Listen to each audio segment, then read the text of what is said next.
much. Muito obrigada. Thank you very much. I should now like to invite the President of the Republic to hand over the awards to the two laureates.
Dou agora a palavra ao laureado. And I'll give the floor to the laureate, His Highness Aga Khan, to give us his speech.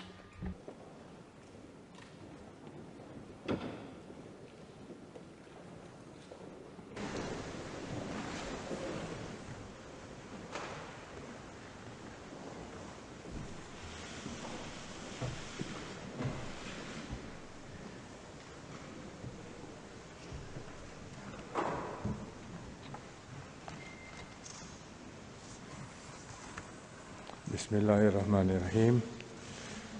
President of the Republic of Portugal, President of Parliament, Secretary General of the Council of Europe, government ministers and members of Parliament, President of the Portuguese Parliament's delegation to the Parliamentary Assembly of the Council of Europe, Chair of the Executive Committee of the North-South Centre, fellow laureate, Suzanne Jabbour, Excellencies, ladies and gentlemen, it is a singular pleasure for me to be here with you and to tell you how deeply honored I am by this remarkable award. This ceremony is particularly meaningful for me for several reasons. This award, first of all, has special significance because of who shares it, Madame Suzanne Jabbour. Her dedication to those who are tortured is an example that inspires us all. I know she will agree when I mention the list of those from both South and North who have received this award since 1995.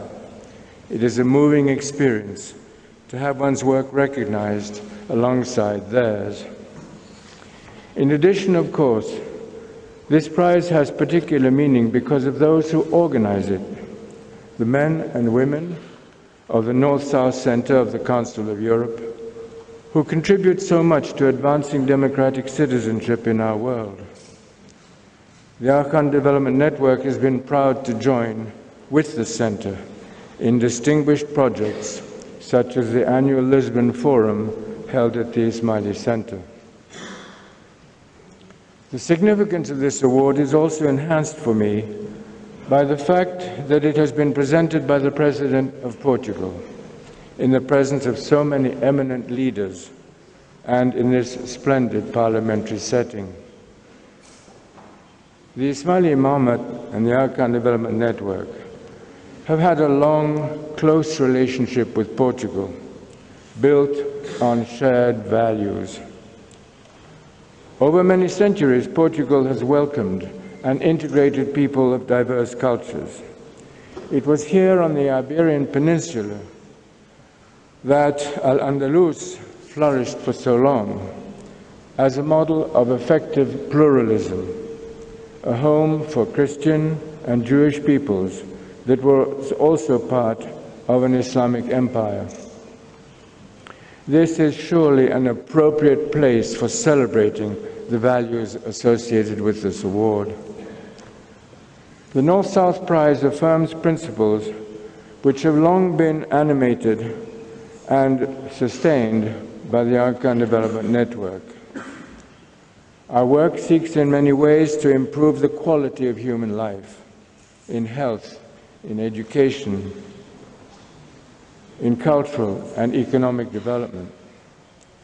But our core conviction is that human progress depends on human cooperation, even across difficult lines of division. As I observe the world, I am struck by the insufficiency of well-informed debate, of richer dialogue, of deeper education in our quest to avoid human conflict. That insufficiency often plagues relations between the North and the South, and increasingly between the North and the Islamic world.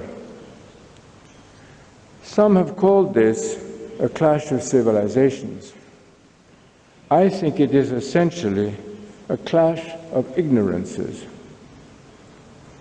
What it means in any case is that institutions such as the North-South Center have never been more important. A related problem is the failure of so many to recognize that pluralism is not only a growing fact of life, but also a blessing for their communities, an opportunity to be welcomed rather than a threat to be feared. Since ancient times, great cultures have thrived because of their openness to diversity and not because of their exclusivity. It was to address this issue that the Government of Canada and I created a new Global Center for Pluralism in Ottawa in 2006. Recently, the Global Center held its third annual Pluralism Lecture, a platform for global leaders to reflect on this topic. Our first two lecturers in 2012 and 2013 were the former President of the Kyrgyz Republic, Rosa Otunbayeva, and the former United Nations Secretary General, Kofi Annan. This spring, our guest lecturer was Antonio Guterres, United Nations High Commissioner for Refugees since 2005. One reason I mention him here, of course, is because he was, for 7 years, the Prime Minister of Portugal. Before that, as many of you know, he also played a key role in the refugee affairs with the Council of Europe and its Parliamentary Assembly. His recent lecture described eloquently the unprecedented scale and severity of the world's refugee crisis. He addressed passionately the moral challenge this crisis presents, the tragic impulse of some to exploit it, and the critical importance of standing together on behalf of human tolerance. I commend his words to you. They resonate powerfully with the purpose of the North-South Center. We inhabit an overcrowded and interconnected planet, and yet we share a common destiny. A weakness or pain in one corner can rapidly transmit itself across the globe. The pervasive rejection of pluralism in all its forms plays a significant role in breeding destructive conflicts. An example is the current situation in the Middle East, where conflict is having a profound destabilizing impact in the region, but also well beyond, including here in Europe. Instability is infectious, but so is hope. And that is why it is so important for us to carry the torch of hope as we seek to share the gift of pluralism. Pluralistic values have been articulated since ancient times. Profound expressions about our common humanity are embedded in the world's great religious traditions, including my own. But now, it is for us to re-articulate those traditions. As we do so, our support for one another can be a source of renewed and growing strength. It is ironic that a sense of intensified conflict comes at a time of unprecedented breakthroughs in communication technology. At the very time that we talk more and more about global convergence, we also seem to experience more and more social divergence. The lesson, it seems to me, is that technologies alone will not save us. The critical variable will always be and always lie in the disposition of human hearts and minds.